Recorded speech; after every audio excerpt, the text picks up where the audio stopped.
Et si pour vraiment comprendre une figure publique, il fallait creuser dans son passé, un peu comme un archéologue?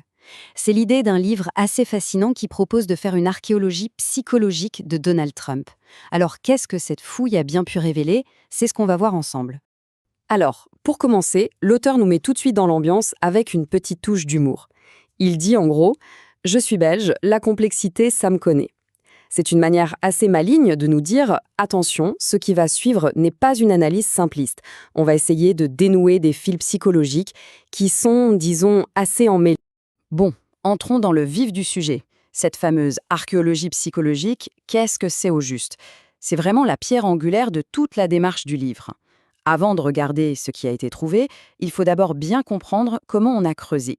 Et là, point très important sur lequel l'auteur insiste lourdement, il ne s'agit pas d'un diagnostic clinique à distance. Non, l'idée est tout autre.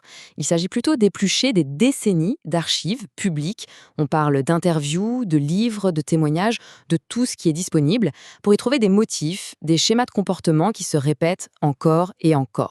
La méthode est super structurée, en fait, en 4 étapes bien distinctes. On commence par recouper les sources, puis on cartographie les mécanismes psychologiques, à partir de là, on identifie les schémas, et enfin, on tente des modélisations prédictives.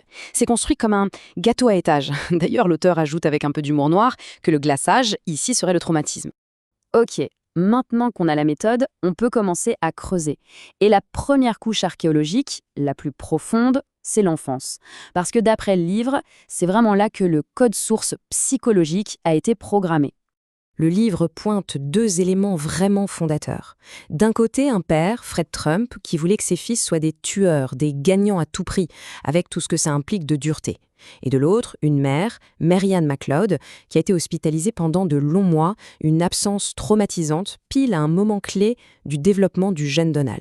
Et pour quantifier un peu ce traumatisme, le livre se base sur un outil clinique, le score AC, pour Adverse Childhood Experiences, les expériences négatives vécues pendant l'enfance. L'estimation pour Trump arrive à 6. Alors pour se donner une idée, un score aussi élevé, statistiquement, c'est corrélé à des risques de santé très importants plus tard. On parle même d'une espérance de vie qui peut être réduite de 20 ans en moyenne. C'est énorme. Et pour bien comprendre l'impact de cette absence de la mère, le livre cite des experts, comme Mark Smoller de l'American Psychoanalytic Association. Ce qu'il explique, c'est qu'à 2 ans et demi, un enfant construit son autonomie. Une rupture à ce moment-là, eh bien, ça peut ébranler les fondations même de sa personnalité, son sentiment de sécurité, sa confiance dans le monde. Et cette agressivité, loin d'être canalisée, va être renforcée. À 13 ans, son père l'envoie à l'Académie militaire de New York. Pourquoi? Parce qu'il avait découvert que son fils collectionnait des couteaux à cran d'arrêt. Et là-bas, dans cet environnement militaire, la domination n'est pas un problème, c'est une qualité. Il y apprend ce qu'un biographe a appelé le leadership par la force et le ridicule. Alors, si on reprend la métaphore informatique, l'enfance a écrit le code source. Eh bien, la rencontre avec Roy Cohn en 1973, c'est la grosse mise à jour du système. Cohn, c'était l'avocat ultra-agressif de McCarthy, un personnage connu pour être absolument sans pitié. Il est devenu le mentor de Trump et lui a, en quelque sorte, donné son manuel de combat personnel. Un manuel amoral, brutal, mais d'une efficacité redoutable. Et ce manuel de combat, ce playbook de Cohn, il repose sur quelques règles très simples, mais très brutales. Tout nier, toujours. Retourner l'accusation contre l'accusateur. Contre-attaquer avec une force démesurée. Ne jamais, jamais concéder. Et exiger une loyauté absolue. Selon l'analyse, ces quelques points sont devenus la matrice de toutes ces tactiques pour les 50 années à venir. Ok, donc on a ce programme psychologique qui est en place. Mais pour le public, il fallait une histoire, un emballage. Et c'est là qu'intervient la construction d'un mythe très puissant, celui du self-made man, du génie des affaires. Ce mythe, il est parfaitement cristallisé dans son livre de 1987, The Art of the Deal. Il y a cette phrase célèbre, « Les deals sont ma forme d'art ». Ça, c'est la légende. Et puis il y a la réalité. Et la réalité, elle nous est donnée par le nègre littéraire du livre, Tony Schwartz, qui a dit, je cite, « J'ai mis du rouge à lèvres sur un cochon ». Le contraste est saisissant. Et d'ailleurs, quand on a demandé à ce même Tony Schwartz quel titre il donnerait au livre s'il devait l'écrire aujourd'hui, sa réponse a été directe et assez glaçante. Le sociopathe. Après une série de faillites dans les années 90, le mythe aurait pu s'effondrer. Mais il va être ressuscité, et de manière spectaculaire, par la télé-réalité. L'émission The Apprentice a utilisé la magie du montage pour fabriquer l'image d'un patron charismatique et intransigeant. Un personnage de fiction, en somme, que des millions de gens ont pris pour la réalité. Alors si on met tout ça bout à bout, l'enfance, Roy Cohn, le mythe de The Apprentice, on obtient ce que le livre appelle le système d'exploitation Trump. Pensez à un programme informatique, un programme qui est rigide, qui ne change pas et qui du coup devient très prévisible. Et ce système d'exploitation, il a besoin d'un carburant bien particulier pour fonctionner, ce que les psys appellent l'approvisionnement narcissique, c'est-à-dire un besoin constant de validation, d'attention. Que cette attention soit positive ou négative, peu importe, l'essentiel, c'est de ne jamais être ignoré. Parce qu'être détesté, c'est toujours mieux que de ne pas exister aux yeux des autres. Et ce qui est fascinant, c'est que lorsque ce système se sent attaqué, menacé, il déclenche un protocole de défense. Toujours le même, en 4 temps. Étape 1, le déni.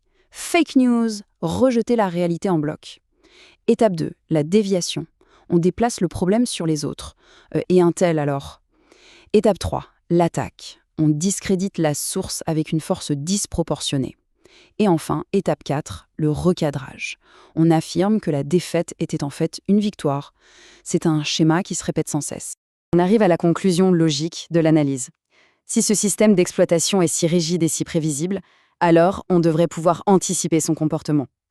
C'est la dernière partie du livre, qui tente de faire des prédictions basées sur un postulat central.